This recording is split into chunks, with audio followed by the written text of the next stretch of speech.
Bonjour à tous, aujourd'hui on est là pour faire un petit update lecture. Alors cette semaine il va être très court puisque j'ai pas énormément lu contrairement à ce que laissait entendre le début de la semaine. Finalement ça a été une semaine assez chargée, j'ai pas lu grand chose. Enfin ces 2 dernières semaines puisqu'en vrai c'est un update lecture des 2 dernières semaines. Ce qui montre à quel point j'ai vraiment très peu lu. Mais voilà, j'étais prise par plein d'autres choses et malheureusement j'ai un peu manqué de temps pour lire. Cela dit, c'était des très bonnes lectures, donc déjà c'est un super point. J'ai lu un roman, 3 albums et un manga, donc vraiment ça va aller assez vite. Je commence avec L'étrange malaventure de Mirella de Flore Vesco, qui est paru chez l'École des loisirs. J'ai eu l'occasion de vous en parler un petit peu dans le book haul du mois de mars, si je ne m'abuse, et j'en avais parlé un petit peu sur Instagram en plus en story. J'ai vraiment beaucoup aimé. On fait la connaissance de Mirella, qui est une orpheline, qui est porteuse d'eau. Et en fait, cette histoire va nous replonger dans une réécriture du conte de joueur de flûte d'Amelin. C'est vraiment très chouette, c'est hyper original par l'écriture qui change un peu de tout ce qu'on a dans les romans jeunesse habituels, puisque là vraiment on va avoir un petit rythme. Voilà, ce que je m'en vais conter eut lieu il y a fort longtemps dans la bourgade d'Amelin. Comme chacun sait, cette cité est sise dans les nordiques contrées du Saint-Empire germanique. Là-bas se déroulèrent des événements terribles et inouïs. Cette histoire a agité bien des langues, elle a voyagé, a été maintes fois couchée par écrit. Peu à peu, l'affreuse malaventure est devenue un conte pour enfants. Une courte fable qu'on narre aux marmots avant le coucher pour peupler leurs rêves de sordides images.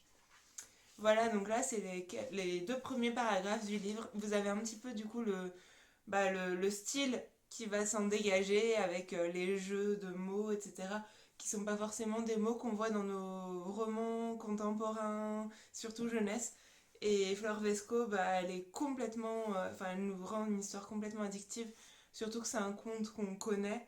Et là, elle le renouvelle en ajoutant des petites choses vraiment très chouettes. Je l'ai lu d'une traite et je ne peux que vous le conseiller à votre tour. Le manga que j'ai lu, pareil, j'en ai pas mal parlé sur Instagram. Quand je le lisais, c'est Magus of the Library. Voilà, mon accent, je sais, je suis désolée. C'est un premier tome qui est paru chez Ki-hoon il y a quelque temps déjà. On fait la connaissance de Shio, qui est ce petit garçon qui est passionné de lecture et qui se fait virer de la bibliothèque de son village puisque c'est un pauvre et que bah voilà, les garnements de son espèce n'ont pas à entrer dans les bibliothèques puisque évidemment ils vont abîmer les livres. Rassurez-vous, en vrai on fait pas ça hein, dans les bibliothèques, tout le monde peut venir au contraire. Voilà, et donc Shio va faire la connaissance de personnes qui font partie du village qui le fait rêver depuis des années. Et donc on va suivre tout ça. C'est une espèce de quête, d'aventure, de magie autour des livres.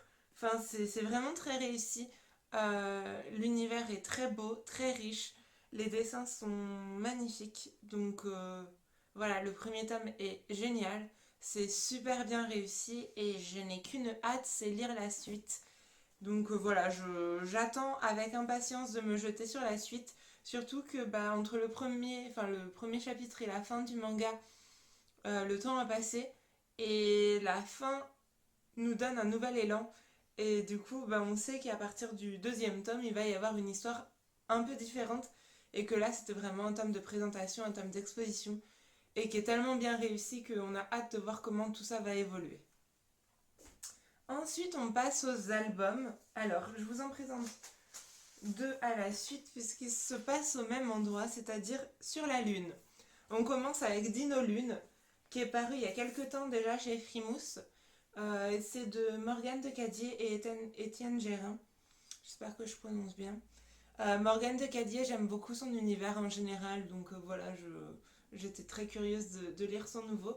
Et donc là, Dino Lune, ça nous emmène sur la Lune avec les dinosaures.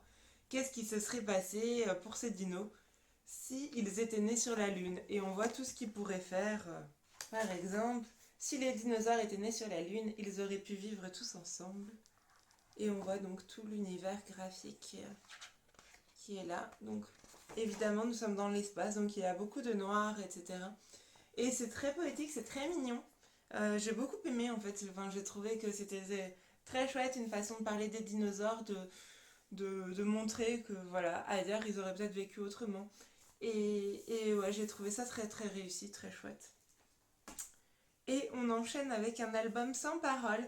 C'est Classe de Lune qui vient de paraître, ou qui va paraître, je ne sais plus, chez l'école des loisirs. J'ai pas la date exacte, mais je vous le mettrai en barre d'infos. Donc Classe de Lune, puisque bah, on est dans un monde, enfin un futur, où désormais nos enfants ne vont plus en classe de neige, en classe de mer ou quoi. Eux, ils vont en classe de lune. Et on suit nos petits personnages qui donc embarquent pour aller sur la lune. Ils visitent la lune, enfin, ils visitent la lune, voilà, ils font des découvertes, blablabla. Quand la classe repart et oublie notre petit héros qui s'en rend compte quand il voit que tout le monde est en train de repartir sans lui. Et notre héros va faire la connaissance des habitants de la Lune. C'est trop mignon. Donc c'est un album sans texte, sans parole. Donc vraiment tout est fait, tout est dit avec juste les illustrations. Et on suit complètement toutes les émotions qui sont dégagées par cet album. Et je trouve que c'est super bien réussi parce que c'est vrai que je suis toujours un peu dubitative devant les albums sans parole.